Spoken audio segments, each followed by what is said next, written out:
আমরা সেই দিন শাহবাগে দাঁড়িয়েছিলাম, সরকারকে আলটিমেট দিয়েছিলাম আমরা কালকে কাউরান বাজার যাচ্ছি, এর পরের দিন ফার্মগেট যাচ্ছি, এর পরের দিন গণভবন যাচ্ছি।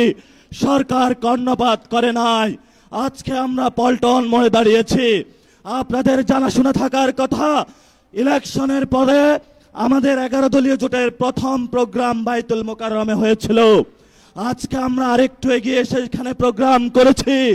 ইনশাআল্লাহ আমাদের এই মিছিল যদি সরকার সঠিক পথে না আসে, জনগণের গণভোটের রায় বাস্তবায়ন না করে, সংস্কার প্রক্রিয়া বাস্তবায়ন না করে, জনগণের অধিকার নিশ্চিত না করে, দ্রব্যমূল্যের দাম না কমায়, জ্বালানি সংকটের নিরসন না করে এবং বিচারালয় থেকে শুরু করে সকল যে জায়গায় সরকার গুন্ডা সন্ত্রাসী হাওয়া ভবনের লোক বসিয়েছে, গণতান্ত্রিক প্রক্রিয়ায় সরকারের সেই প্রতিষ্ঠানগুলোকে জনকাছের কাছে যদি ন্যস্ত না করা হয়, আমাদের এই মিছিল পরবর্তীতে কাকরাইল যাবে।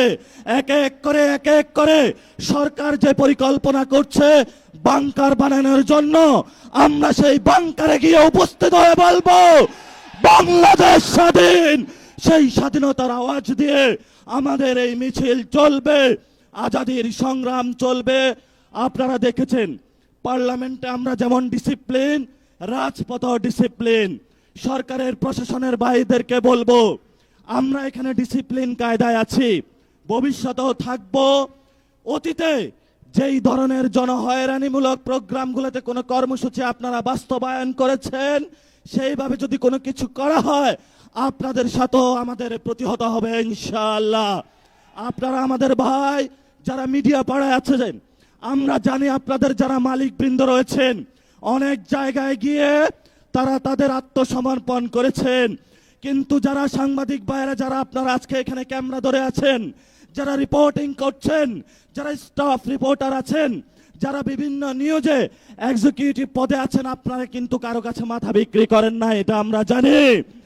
আপনারা শহীদদের পথে আছেন, আপনারা আহতদের পথে আছেন, আপনাদেরও লড়াই জারি থাকবে। সচিবালয়ে যারা আছেন আপনারা